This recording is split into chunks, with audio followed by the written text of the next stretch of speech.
चंडीगढ़ में 20 दिसंबर से 7 जनवरी तक स्कूल रहेंगे बंद। प्रशासन ने जारी किया आदेश। कोरोना प्रकोप के चलते लिया गया बड़ा फैसला। गुरनाम सिंह चढ़ूनी ने किया राजनीतिक पार्टी का ऐलान। चढ़ूनी ने बनाई संयुक्त संघर्ष पार्टी। पंजाब चुनाव में आजमाएंगे किस्मत।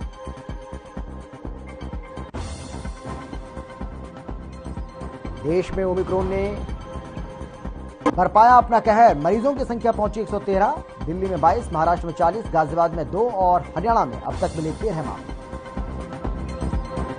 पानीपत में बेटे की चाहत में हैवान बना पति। पत्नी पर बनाया दोस्त के साथ संबंध बनाने का दबाव। मना करने पर पत्नी की पिटाई। पीड़िता की शिकायत पर मामला दर्ज कर जांच की पुलिस। अंबाला में बदमाशों के हौसले हुए बुलंद। शराब कारोबारी पर तलवारों से किया हमला। पुलिस मामले की जांच में जुटी।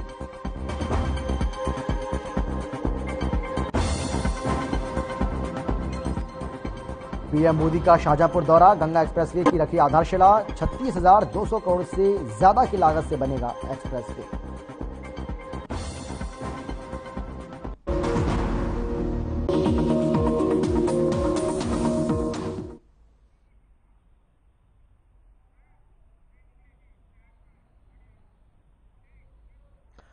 नमस्कार, आप देख रहे हैं हर खबर हरियाणा। आपके साथ मैं हूं अमित शर्मा। इस वक्त की एक बड़ी खबर आपको बता रहे हैं और बड़ी खबर के साथ ही इस बुलेटिन की शुरुआत भी कर रहे हैं।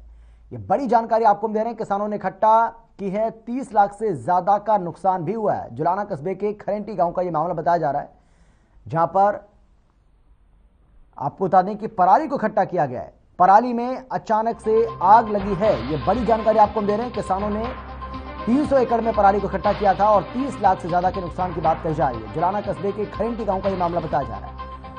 बड़ी जानकारी आपको दे रहे हैं। और आग बुझाने के लिए फायर ब्रिगेड की गाड़ियां मौके पर पहुंची। पराली में अचानक से आग लगी है। किसानों ने इकट्ठा की थी 300 एकड़ पराली और 30 लाख से ज्यादा का नुकसान बताया जा रहा है। जुलाना कस्बे के खरेंटी गांव का ये मामला बताया जा रहा है। आग बुझाने में फायर ब्रिगेड के कर्मचारी लगातार जुटे हुए हैं। ये बड़ी जानकारी आपको दे रहे हैं। बड़ी खबर आपको बता रहे हैं इस वक्त की, जो कि जुलाना से आ रही है।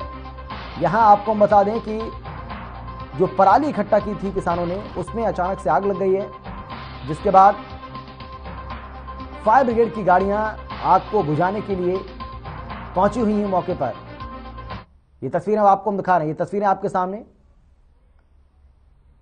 इस आग को बुझाने का काम लगातार किया जा रहा है, लेकिन और ये एक्सक्लूसिव तस्वीर आपको हम दिखा रहे हैं। ये एक्सक्लूसिव तस्वीरें आप देख रहे हैं अपनी टीवी स्क्रीन के ऊपर हर खबर हरियाणा पर। जुलाना की तस्वीरें आपको हम दिखा रहे हैं और ये एक्सक्लूसिव तस्वीरें आपको हम दिखा रहे हैं। यहां पराली में अचानक से आग लगी है। बताया जा रहा है कि 300 एकड़ पराली को 300 एकड़ की ये पराली जिसको इकट्ठा किया गया था किसानों की ओर से, और अचानक से इसमें आग लग गई है। पराली में अचानक से आग लगने से हड़कंप मच गया। ये तस्वीर आपको हम दिखा रहे हैं। धुएं का ये गुबार और आग की ये लपटें बताने के लिए काफी है कि किस तरीके से जितनी भी पराली है, किस तरीके से पूरे आगोश में इस आग ने इस पराली को ले रखा है। अब किसी ने जानबूझकर इसमें आग लगाई है या गलती से ये आग लगी है, ये एक चिंता का विषय, एक बड़ी बात। क्योंकि जिस तरीके से हम बार बार ये कह रहे हैं कि वायु प्रदूषण में अभी भी हवा में जहर देखने को मिल रहा है। वायु प्रदूषण में अभी भी किसी तरह का कोई सुधार देखने को नहीं मिल रहा है। दिल्ली एनसीआर में किस तरीके से लगातार अभी भी खराब और बहुत खराब श्रेणी में AQI का जो लेवल है वो बना हुआ है। बावजूद इसके अगर इस तरीके से पराली में आग लगाई जाती है, क्योंकि पराली में आग लगाना अभी भी इस पर प्रतिबंध है, और इसकी जो मुख्य वजह है वो ये है कि क्योंकि इससे वायु जो है वो प्रदूषित होती है, हवा में जहर घुलता है, लोगों को सांस लेना मुश्किल होता है, उनको परेशानी होती है। और इस वजह से किसानों से भी बार बार ये अपील की गई सरकार की ओर से, प्रशासन की ओर से, कि भाई आप अपनी पराली में आग ना लगाएं। दूसरा जो विकल्प सरकार की ओर से दिया जा रहा है आप उसका उपयोग करें। लेकिन इन सब के बीच अब जुलाना की तस्वीरें बेहद चौंकाने वाली तस्वीरें, अपने आप में बड़ी चिंता ये तस्वीरें पैदा करती हैं। और हर खबर हरियाणा पर ये एक्सक्लूसिव तस्वीरें आपको हम दिखा रहे हैं इस वक्त की। सबसे पहले ये तस्वीरें हम आपको दिखा रहे हैं, वो भी एक्सक्लूसिव तस्वीरें आपको हम दिखा रहे हैं। किस तरीके से यहाँ पर ये आग की लपटें, धुएं का गुबार, और किस तरह से अब जो वातावरण है, जो हवा है, और ज़्यादा जहरीली होगी। इस बात का अंदाज़ा इन तस्वीरों को देखकर आप आसानी से लगा सकते हैं।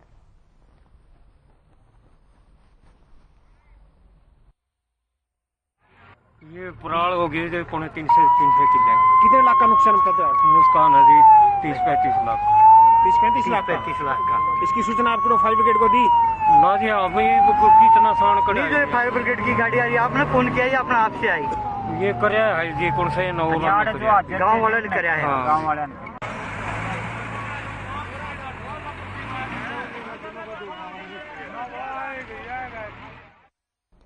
इस पराली में आग लगने से उन्हें भारी नुकसान का सामना करना पड़ा है और 30 लाख से ज्यादा का नुकसान हुआ है। ये किसानों को से कहा जा रहा है कि उन्हें लाखों रुपए का नुकसान इस पराली में आग लगने की वजह से हुआ है।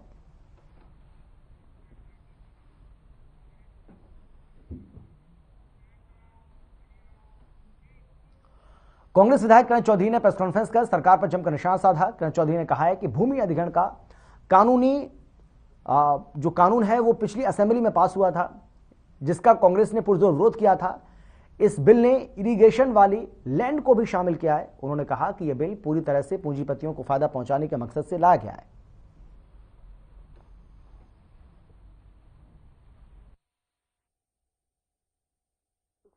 सेशन में आकर आए, ये स्पष्ट दर्शाता है कि क्रोनी कैपिटलिज्म को किस तरह से बढ़ावा दिया जाए।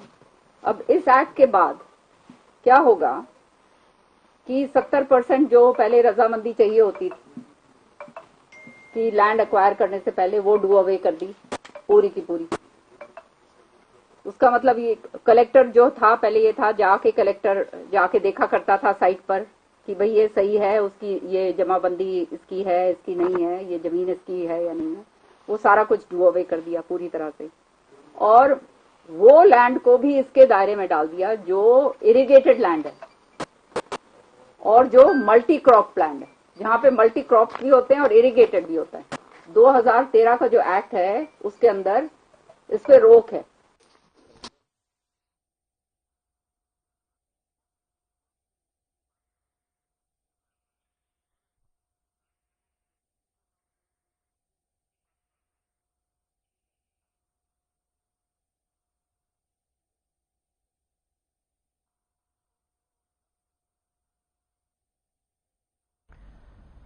किसान नेता गुरनाम सिंह चढ़ूनी ने चंडीगढ़ में प्रेस कॉन्फ्रेंस की। इस दौरान गुरनाम सिंह चढ़ूनी ने अपनी राजनीतिक पार्टी का ऐलान कर दिया है। गुरनाम सिंह चढ़ूनी ने बताया है कि उनकी पार्टी का नाम संयुक्त संघर्ष पार्टी है।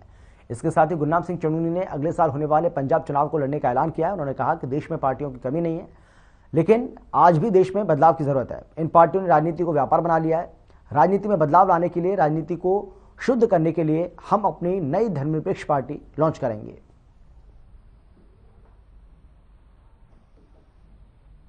तो गुरनाम सिंह चढ़ूनी ने अपनी नई पार्टी का ऐलान कर दिया है और पार्टी का नाम बताया संयुक्त संघर्ष पार्टी। अंग्रेज साडी पॉलिसी नहीं बना रहे, ਅੱਜ ਸਾਡੇ ਦੇਸ਼ ਦੇ ਲੀਡਰ, ਸਾਡੇ ਦੇਸ਼ ਦੇ ਨੀਤੀਕਾਰ ਸਾਡੀ ਪॉलिसी ਬਣਾ ਰਹੇ ਨੇ ਤੇ ਸਾਡੇ ਦੇਸ਼ ਦੇ ਨੀਤੀਕਾਰਾਂ ਨੇ ਪੂੰਜੀਵਾਦ ਨੂੰ बढ़ावा ਦਿੰਦੇ ਹੋਏ ਪੂੰਜੀਪਤੀਆਂ ਦੇ ਪੱਖ ਦੀਆਂ ਨੀਤੀਆਂ ਬਣਾਈਆਂ ਨੇ, ਆਮ ਗਰੀਬ ਬੰਦੇ ਦੀ ਪੱਖ ਦੀ ਨੀਤੀ ਨਹੀਂ ਬਣਾਈ। ਤੇ ਇਸ ਕਰਕੇ ਅੱਜ ਅਸੀਂ ਆਪਣੀ ਨਵੀਂ ਪਾਰਟੀ ਲਾਂਚ ਕਰ ਰਹੇ ਹਾਂ ਸੰਯੁਕਤ ਸੰਘਰਸ਼ ਪਾਰਟੀ ਦੇ ਨਾਂ ਤੋਂ। ਤੇ ਸਾਡਾ ਮਕਸਦ ਜਿਹੜਾ ਹੋਏਗਾ ਉਹ ਰਾਜਨੀਤੀ ਨੂੰ ਸ਼ੁੱਧ ਕਰਨਾ ਹੈ, ਚੰਗੇ ਲੋਕਾਂ ਨੂੰ ਅੱਗੇ ਲਿਆਉਣਾ ਹੈ, ਮਾੜੇ ਲੋਕਾਂ ਨੂੰ, ਭ੍ਰਸ਼ਟ ਲੋਕਾਂ ਨੂੰ, ਉਹਨਾਂ ਨੂੰ ਜਿਹੜਾ ਦੇਸ਼ ਨੂੰ ਲੁੱਟ ਰਹੇ ਨੇ, ਜਿਹੜੇ ਦੇਸ਼ ਨੂੰ ਦੀ ਪॉलिसी ਬੜੇ ਪੂੰਜੀਪਤੀਆਂ ਦੇ ਪੱਖ ਦੇ ਵਿੱਚ ਬਣਾ ਰਹੇ ਨੇ, ਗਰੀਬਾਂ ਨੂੰ ਲੁੱਟਣ ਦੀ ਪॉलिसी ਬਣਾ ਰਹੇ ਨੇ, ਉਹਨਾਂ ਲੋਕਾਂ ਨੂੰ ਰਾਜਨੀਤੀ ਤੋਂ ਬਾਹਰ ਜੇਬ ਵਿੱਚ, ਸਭ ਤੋਂ ਗਰੀਬ ਲੋਕਾਂ ਦੀ ਜੇਬ ਵਿੱਚ ਪੈਸਾ ਜਾਏ। ਮੂਲ ਮਕਸਦ ਜਿਹੜਾ ਹੋਏਗਾ ਉਹ ਸਮਾਨਤਾ ਲਿਆਉਣ ਦਾ ਹੋਏਗਾ, ਨਿਆਂ ਲਿਆਉਣ ਦਾ ਹੋਏਗਾ, ਨਸ਼ਾਖੋਰੀ ਰੋਕਣ ਦਾ ਹੋਏਗਾ, ਇਲਾਜ ਫ੍ਰੀ ਕਰਨ ਦਾ ਹੋਏਗਾ, ਪੜ੍ਹਾਈ ਫ੍ਰੀ ਕਰਨ ਦਾ ਹੋਏਗਾ। ਜਿਹੜੇ ਸਾਡੇ ਯੁਵਾ ਵਿਦੇਸ਼ਾਂ ਨੂੰ ਜਾ ਰਹੇ ਨੇ ਉਹਨਾਂ ਵਾਸਤੇ ਵੀ ਅਸੀਂ ਜਿਹੜਾ ਹੈ ਏਜੰਟਾਂ ਦੇ ਚੁੰਗਲੋਂ ਤੋਂ ਬਚਾ ਕੇ ਉਹਨਾਂ ਨੂੰ ਸਰਕਾਰੀ ਏਜੰਸੀਆਂ ਆਪਾਂ ਖੜੀ ਕਰਾਂਗੇ ਜਿਹੜੀ ਉਹਨਾਂ ਨੂੰ ਬਾਹਰ ਭੇਜਣ ਦਾ ਕੰਮ ਕਰਨ। ਉਹ ਸਾਰੀ ਚੀਜ਼ਾਂ ਅਸੀਂ ਜਿਹੜਾ ਹੈ ਜਿਹੜੀ ਸਮਾਜ ਨੂੰ ਲੋੜ ਹੈ ਉਹਨਾਂ ਵਾਸਤੇ ਸਾਡੀ ਪਾਰਟੀ ਜਿਹੜੀ ਉਹ ਕੰਮ करे। ਤੇ ਅੱਜ ਤੋਂ ਸਾਡੀ ਪਾਰਟੀ ਦਾ ਨਾਮ ਸੰਯੁਕਤ ਸੰਘਰਸ਼ ਪਾਰਟੀ ਹੋਏਗਾ। ਇਸ ਤੋਂ ਥੱਲੇ ਆਪਾਂ ਜਿਹੜਾ 2022 ਦਾ ਇਲੈਕਸ਼ਨ ਹੈ ਪੰਜਾਬ ਦਾ ਉਹ ਲੜਾਂਗੇ। ਪੰਜਾਬ ਤੋਂ ਸ਼ੁਰੂਆਤ ਹੈ ਤੇ ਅੱਗੇ ਜਿਵੇਂ ਜਿਵੇਂ ਵੀ ਤੁਹਾਡਾ सहयोग मिलता। गुरनाम सिंह चढ़ूनी के पार्टी बनाने के ऐलान के बाद पंजाब से हमारे संवाददाता रणजीत सिंह ने गुरनाम सिंह चढ़ूनी से नई पार्टी को लेकर कुछ सवाल पूछे। आइए आपको सुनाते हैं चढ़ूनी ने इस दौरान क्या कुछ कहा है, हमारे संवाददाता के सवालों का किस तरह से जवाब दिया और क्या कहा। संयुक्त संघर्ष पार्टी में आपका क्या ओहदा है? क्या बोलते हैं उसको, सरप्रस्त। मतलब आला कमान जैसे सरप्रस्त रहेगा। और जैसे और राजनीतिक पार्टियां वैसे ही आला कमान जो है गुरनाम सिंह चढ़ूनी रहेंगे। गुरनाम सिंह चढ़ूनी रहेंगे कि आला कमान फिर संयुक्त संघर्ष पार्टी। सरप्रस्त ये होता है कि लानेदार से चौधरी से पूछ के कर लो। तो अब ने देखा कि सरप्रस्त जो है गुरनाम सिंह चढ़ूनी ने अपने आप को सरप्रस्त कहते हुए ये बात कही। जब हमने ये सवाल किया कि संयुक्त संघर्ष पार्टी में आपका ओहदा क्या रहेगा, पंजाब का आपने प्रधान लगा दिया, पंजाब की आपने प्रभारी लगा दी, अब ये देखना होगा कि गुरनाम सिंह चढ़ूनी, और उन्होंने ये साफ कर दिया कि मैं सरप्रस्त रहूंगा इस पार्टी का। और जब हमने कहा कि क्या आला कमान अब गुरनाम सिंह चढ़ूनी होंगे इस पार्टी पर, उन्होंने हंसी में इस बात को टालते हुए ये कहा कि मेरा अब जो डेरा है वो पंजाब में रहेगा। अब ये देखने वाली बात होगी कि संयुक्त संघर्ष पार्टी आने वाले दिनों में कितने विधानसभा चुनाव में अपने जो प्रत्याशी हैं वो उतारते हैं। और ये गौर करने वाली बात है क्योंकि संयुक्त किसान मोर्चा की अगुवाई करते आए हैं गुरनाम सिंह चढ़ूनी, और आज गुरनाम सिंह चढ़ूनी राजनीतिक दल बना करके पंजाब 2022 के चुनाव की रणभूमि में उतर चुके हैं। कैमरा पर्सन हरदीप के साथ मैं रादौर में मुख्यमंत्री अंत्योदय परिवार उत्थान योजना के अंतर्गत लाभार्थियों के लिए शहीद उधम सिंह कंबोज धर्मशाला में 2 दिवसीय ऋण मेले का आयोजन किया गया, जिसमें सरकार की जन कल्याणकारी योजनाओं का लाभ देने के लिए एक ही जगह सभी विभागों और बैंकों ने आपसी तालमेल से अंत्योदय परिवारों को सब्सिडी सहित ऋण के रूप में आर्थिक सहायता उपलब्ध कराई। इस मौके पर जानकारी देते हुए रादौर एसडीएम और मेले के नोडल अधिकारी डॉक्टर इंद्रजीत सिंह ने बताया कि इस योजना का लक्ष्य पंक्ति में खड़े अंतिम परिवार को भी होगा।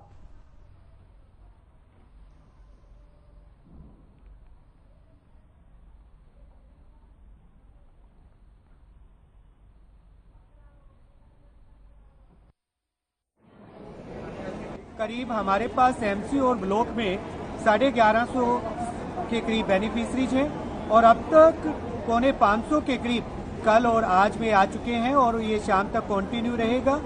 और यहाँ पर हमारे पास 18 डिपार्टमेंट हैं, बैंक भी यहाँ पर उपलब्ध हैं ताकि आम जनता सिटीजन्स जो हमने आइडेंटिफाई किए हैं परिवार पहचान पत्र के माध्यम से, फैमिली आईडी के माध्यम से, जिनकी इनकम 1 लाख रुपए से कम है, उनको इनवाइट किया गया है टेलीफोन के माध्यम से भी, और इसके अलावा घर जाकर भी डोर टू डोर सर्वे किया गया कि वो यहाँ पर आएं और जो हमारे विभिन्न विभागों की योजनाएं हैं उन। भारतीय सेना में अही रेजिमेंट के गठन को लेकर बीते काफी सालों से मांग उठाई जा रही है, लेकिन रेजिमेंट नहीं बनने के चलते अब संयुक्त अही रेजिमेंट समन्वय ट्रस्ट ने आगामी 4 फरवरी से अनिश्चितकालीन धरने का ऐलान किया है, जिसमें देश भर के लोग धरने में हिस्सा लेंगे। संयुक्त अही रेजिमेंट समन्वय ट्रस्ट की माने तो भारतीय सेना में अही रेजिमेंट ने बेहद अहम योगदान दिया है और आज भी अहीरों की धरती रेवाड़ी को बहादुरों की धरती कहा जाता है। लेकिन इन सब के बावजूद सरकार अही रेजिमेंट नहीं बना रही है, जिसको लेकर संयुक्त अही रेजिमेंट समन्वय ट्रस्ट की ओर से आर पार की लड़ाई के मूड में, और ट्रस्ट ने चेतावनी दी है कि जब तक अही रेजिमेंट का गठन नहीं किया जाएगा तब तक आंदोलन चलता रहेगा।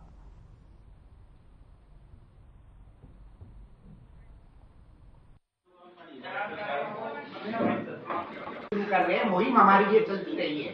सभी कोर कमेटी के सदस्यों की यहाँ खेड़केदोला कार्यालय पे मीटिंग आयोजित की गई थी और सभी जितने भी हमारे पदाधिकारी हैं, जितने भी हमारे कोर कमेटी के सदस्य हैं, सभी से सलाह मशवरा करके एक निर्णय किया है कि जो ये अही रेजिमेंट की मांग है, इस मांग को लेकर हम 4 फरवरी से खेड़केदोला टोल प्लाजा पे, जहां हमने पहले भी धरना दिया था अही रेजिमेंट की मांग को लेकर, वहीं से धरना स्टार्ट करेंगे। और ये धरना जब तक चलता रहेगा जब तक हमारी अही रेजिमेंट की।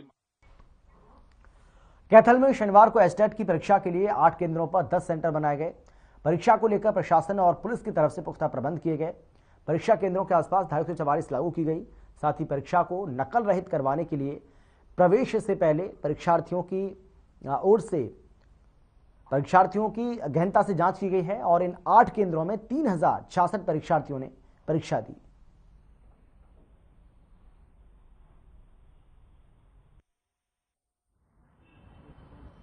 हमारी पूरी तैयारी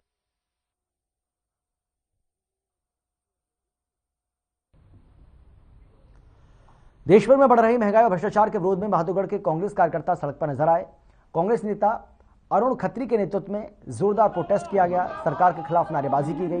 कांग्रेस नेता अरुण खत्री का कहना है कि देश भर में महंगाई लगातार बढ़ती जा रही है, सरकार को जगाने के लिए वो आगे भी इस तरह से प्रदर्शन करते रहेंगे।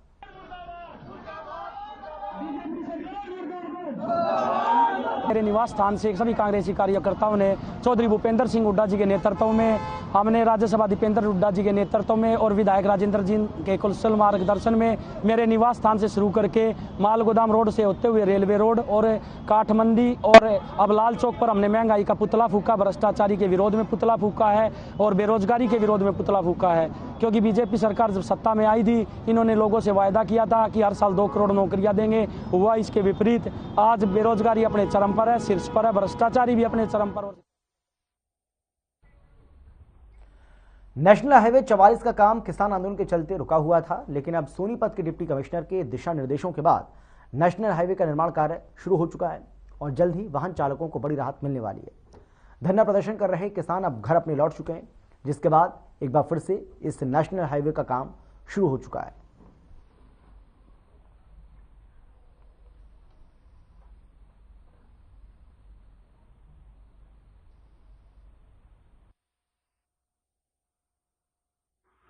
एक साल से किसान धरने पर बैठे हुए थे। इस वजह से एनजीटी लागू होने के बाद यहाँ पर हमें डीसी ने, सोनीपत डीसी ने लागू किया है कि जल्द से जल्द काम खत्म करना है हमको, और यहाँ पर लोगों को रात और दिन जाम में परेशानी हो रही है। अतः हम जल्द से जल्द कोशिश करते हैं इसको काम को खत्म। क्या हो गया? नहीं मतलब पूछ ही रहा हूँ मैं, मतलब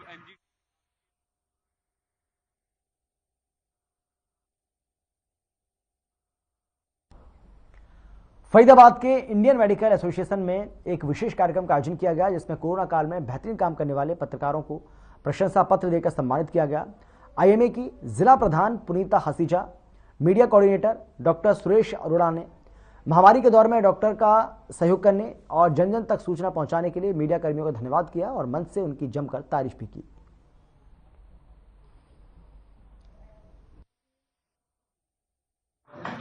हम सब पत्रकार बंधुओं का जिन्होंने हमारे साथ कंधे से कंधा मिलाकर कोविड पैंडेमिक में काम किया, प्लस मेरे जो 4 साल का टेन्योर था, उस टेन्योर में हमारी पूरी टीम का और हमारे आईएमए का बहुत सहयोग देने के लिए हम उनका धन्यवाद करना चाहते थे। तो इससे अच्छा अवसर क्या होगा, क्योंकि अब मेरा टेन्योर 31 दिसंबर खत्म हो जाएगा, तो हमें लगा कि हम अपने बंधुओं को मिलें और इसी बहाने एक इंटरेक्शन करें। क्योंकि वैसे हम मिलते हैं लेकिन उस टाइम पे इतनी ऐसी बात नहीं हो पाती, ना ही हम उनसे ज़्यादा इंटरेक्ट कर पाते हैं। तो एक तरह से थैंक्स गिविंग समझ लीजिए, प्लस उनका कोविड में जो उन्होंने काम किया, बहुत अच्छा काम किया, तो उसके लिए एक एप्रिसिएशन हम करना चाहते थे। ज़्यादा देखो हम कुछ नहीं कर सकते, जो आपने काम किया उसका तो कोई मोल नहीं है, बट एक एप्रिसिएशन हो जाती है तो आपका काम करने का, या हमें भी एप्रिसिएशन हो जाए तो हमारा काम करने का जो एक वो। देश में प्रतिभा की कोई कमी नहीं है और ऐसा ही एक मामला पानीपत के IBPG कॉलेज में देखने को मिला, जहां कंप्यूटर विभाग की ओर से सॉफ्टवेयर प्रोग्रामिंग और कंप्यूटर हार्डवेयर विषयों पर प्रदर्शनी का आयोजन किया गया, जिसमें छात्रों ने ऐसे ऐसे सॉफ्टवेयर और ऐसी ऐसी तकनीक वाली मशीनें बना डाली जिन्हें देखकर कॉलेज स्टाफ भी हैरान रह गया। प्रतिभागियों ने इन्हीं पर आधारित अपने मॉडल प्रस्तुत करते हुए अपनी प्रतिभा का परिचय दिया, जिसमें ATM chat, board number system, digital lock, home security आदि मॉडल प्रस्तुत किए। इस कार्यक्रम में लगभग 78 विद्यार्थियों ने हिस्सा लिया और 30-35 मॉडल प्रदर्शित किए गए। वहीं कार्यक्रम की संयोजक डॉक्टर रंजू ने कहा है कि मेहनत और परिश्रम से ही जीवन में सफलता मिलती है। सभी ने मेहनत की है और मैं आप सभी को बधाई देती हूँ।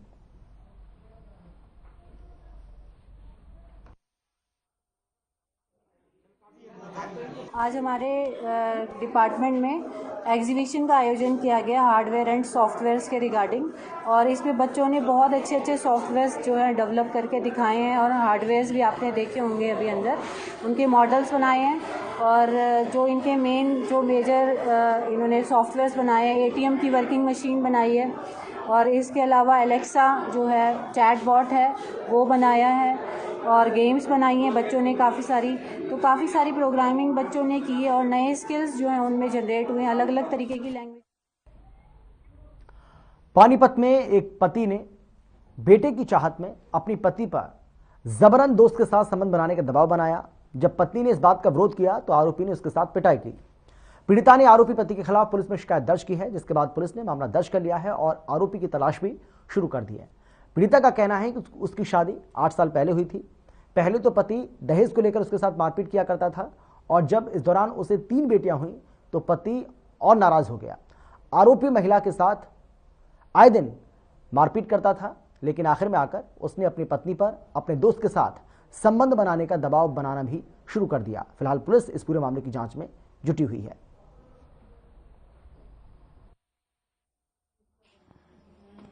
हमारे पास तस्दीक के लिए दरखास्त आई हुई थी, पहले ऊपर से आई थी महिला थाने से। तो 13 तारीख को हमने मुद्दई पूनम को बुलाया था थाने में, तो उन्होंने बतलाया कि भाई मुझे ना मुकदमा दर्ज कराना है, हमारा जो समझौता नहीं हो सकता। पूनम ने आरोप लगाए हैं कि भाई वो उसका पति दीपक और उसकी दीपक की जो दादी थी वो उसके साथ जो है दहेज के लिए उत्पीड़न करती थी, तथा उसने ये भी आरोप लगाए हैं कि भाई मेरे पास 3 लड़कियां हैं और भाई मेरा पति जो है ये कहता था कि भाई और किसी के साथ आप संबंध बढ़ा लो। तो ये भी आरोप लगाए। तो हम सभी आरोपों की जांच कर रहे हैं और हमने विभिन्न सेक्शंस में मुकदमा दर्ज कर दिया।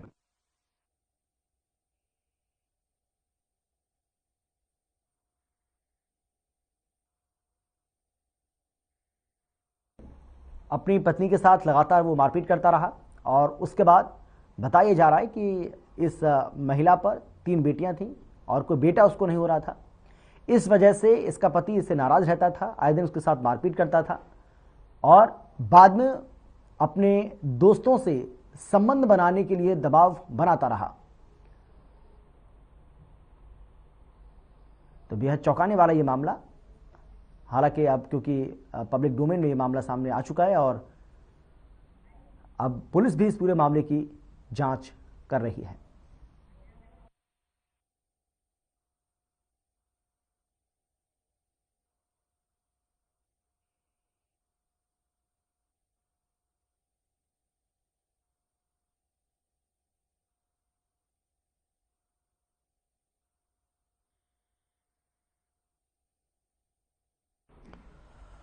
और चलिए बात करेंगे हम फतेहाबाद जिले की। फतेहाबाद के रतिया से एक खबर सामने आई है, एक मामला सामने आया है जहां पर आपको बता दें कि बदमाशों का आतंक देखने को मिला है। शहर में बदमाशों का आतंक यहां पर देखने को मिला है और ये सीसीटीवी की जो तस्वीरें वो आपको हम दिखा रहे हैं। किस तरीके से आप देख सकते हैं तस्वीरों में ये बदमाश एक व्यक्ति को पीटते हुए नजर आ रहे हैं। हालांकि यहां लगे सीसीटीवी कैमरे से वो बच नहीं पाए और तीसरी आंख में उनकी ये जो सारी हरकत है वो कैद हो। मामला है ये, मैं 8 वजे दुकान तो घरे ही जान लग रहा सी, बाजार च मैं कुछ खान लग गया सी ते ओ बाजार दे विचाले जाके कि मैनू उन्होंने आवाज़ मारी सी ते फिर उन्होंने मेरे हत्थापाई की सी। 2-3 जने सी गई।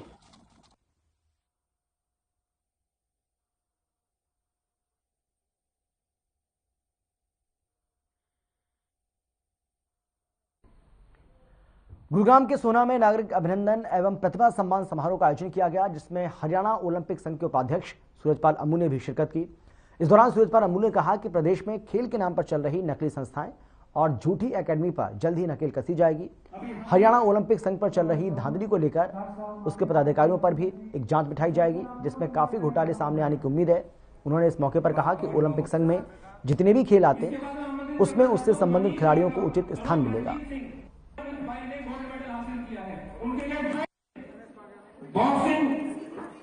हरियाणा ओलंपिक संघ के तहत जितने भी खेल आते हैं उनमें पारदर्शिता है, खिलाड़ियों को उनका उचित स्थान मिले, उनको उनका सम्मान मिले, इस पर हरियाणा ओलंपिक संघ का ध्यान रहेगा।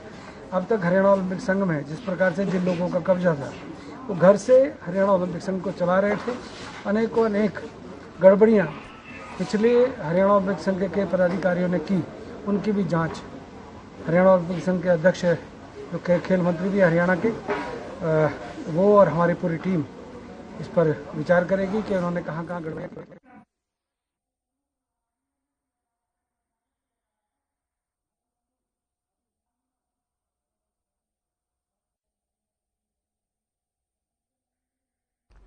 पंजाब के किसान सिंघू बॉर्डर से पैदल लौट रहे हैं। 14 दिसंबर को किसान पैदल सिंघू बॉर्डर से चले थे, जो अब अपने घर लौट रहे हैं।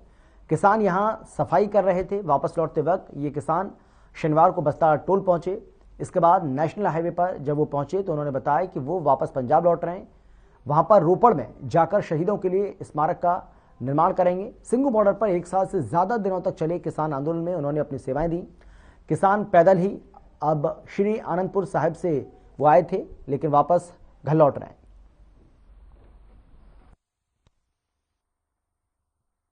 हम लोग सिंघू बॉर्डर से आए हैं दिल्ली से। 1 साल 20 दिन वहां बैठकर सबसे आखिर में, क्योंकि आपको पता है 11 तारीख की कॉल थी वापसी की, सब लोग 11 को चले गए, कुछ 12 को, जो आखिर में बचे वो 13 को चले गए। जब सब लोग चले गए तो पूरी साफ सफाई करके, जेसीबी के साथ भी सफाई करवाई, खालसा एड ने कराई, डॉक्टर अवतार जी ने कराई, साफ सफाई करा के सड़कें साफ करके आखिर में 14 तारीख को 3 बजे निकले जी हम लोग वहां से, और पैदल निकले। क्योंकि जब आए थे 1 साल पहले पैदल आए थे और मन में था कि जब जाएंगे तभी। और इसी के साथ इस बुलेटिन में फिलहाल इतना ही। छोटे से ब्रेक के बाद फौरन लौट रहे हैं। आप देखते रहिए हर खबर हरियाणा।